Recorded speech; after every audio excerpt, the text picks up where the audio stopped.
All right, everybody, welcome back to the #1 television show in the history of the planet. I am Brian Lee Durfee, author of The Forgetting Moon, The Blackest Heart, and The Lonesome Crown. All three books published by Simon & Schuster's Saga Press. Today I'm going to be reviewing Polaris by Jack McDevitt. This is book number 2 in his Alex Benedict space opera science fiction mystery series. And I love these books. I've got the whole series right here. We'll put Polaris on the number 2 spot. Book number 1, A Talent for War. I reviewed this book not long ago on the channel. Loved it. And now we are to book number 2, Polaris. Now the cover, let's review the cover first because you know I love graphic design and cover illustration. This has got a great illustration by John Harris, who does a lot of science fiction covers.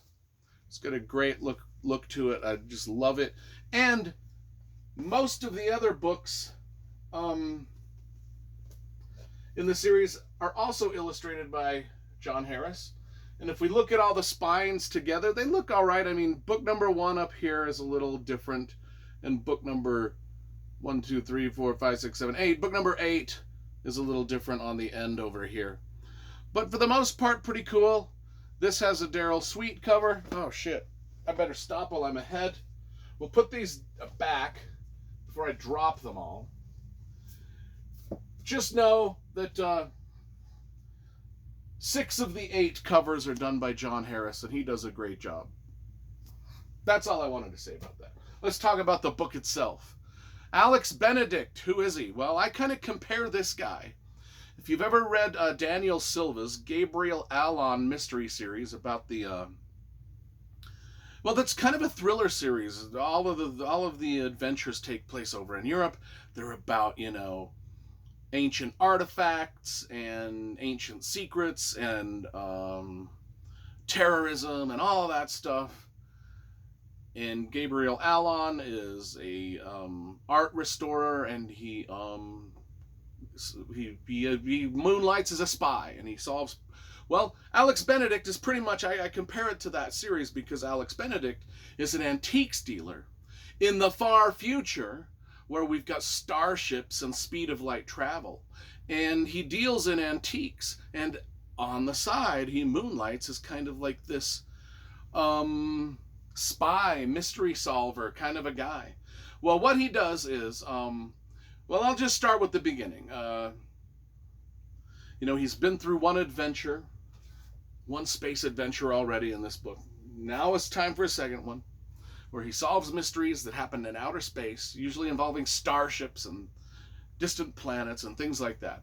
So in Polaris, we get a prologue that's about 30 pages long. It's about the ship Polaris. It's a big ship. And it goes out with a bunch of other starships to observe, and this takes place far into the future. And they go out to observe a big event, like a star. Stars are colliding and they're dying. And they go out to observe this from a distance, and all these starships are surrounding this event that's happening on all sides. And they've traveled there through light speed. Anyway, when they watch the event, record the event, analyze scientifically the event, all the starships, you know, start to just go their separate ways. Well, the Polaris is lost. It never reaches its destination, or the coordinates that were typed into its star drive, and it's just gone. So, jump to 60 years later, and the ship is found. But it's found empty. And there's just a mystery. What happened to the crew? There was a crew of about 9 or 10 people. What happened to it? And it just becomes kind of like this... well, for the last 60 years, it was kind of like this urban legend of what might or might not have happened to the Polaris. Well, in jumps our dude Alex Benedict, the star of the show. He's an antiques dealer, and he gets an opportunity. They're going to auction off. So the Polaris has been found. It's empty. It's got a lot of stuff on it. All of the things that were found on the Polaris, they're now going to be auctioned off in an estate sale. And so Alex Benedict, he goes and buys a bunch of this stuff. And He's got his friend with him, or his secretary. I guess it's his helper. I don't know what you'd call it. But the guy's name is Chase. God, what is his last name? Chase Colpath. He's Alex Benedict's sidekick and helper in this antiques business. And Chase is actually the narrator of this book. He narrates the story. We see everything through Alex Benedict's partner's eyes viewpoint. So what happens is they get these artifacts from this lost spaceship that's suddenly been found, and they collect them, and they're going through them, and they're sifting through them, and there's a mystery to this ship, and it's just cool, the mystery, and they're trying to figure it out, and they've got all of the artifacts sort of in this area, this warehouse. And speaking of which, one of the things I like about this is it's set so far into the future. However, on all the planets that we visit, they're just kind of like Earth. People live in normal wood and brick houses in normal neighborhoods that would look exactly like what we've got today. And they drive normal vehicles and cars. I mean, with a few, minor, tweaks and advancements and things like that. But the main difference is they've got big starships and star drive and light speed travel, so they can go back and forth. But really, even though this is a very high concept, hard science fiction ideas are going through this. Like when I say hard science fiction, it's a hard science fiction novel, not a soft, not a magical. But I mean, there's hard science in this, and this is all really fleshed out really well. And there's big, grand ideas that Jack McDevitt is exploring in this universe he's created. And the universe is so vast and big and so many light years away and so many planets involved, but yet each planet is just kind of like our Earth is now, just people doing regular things.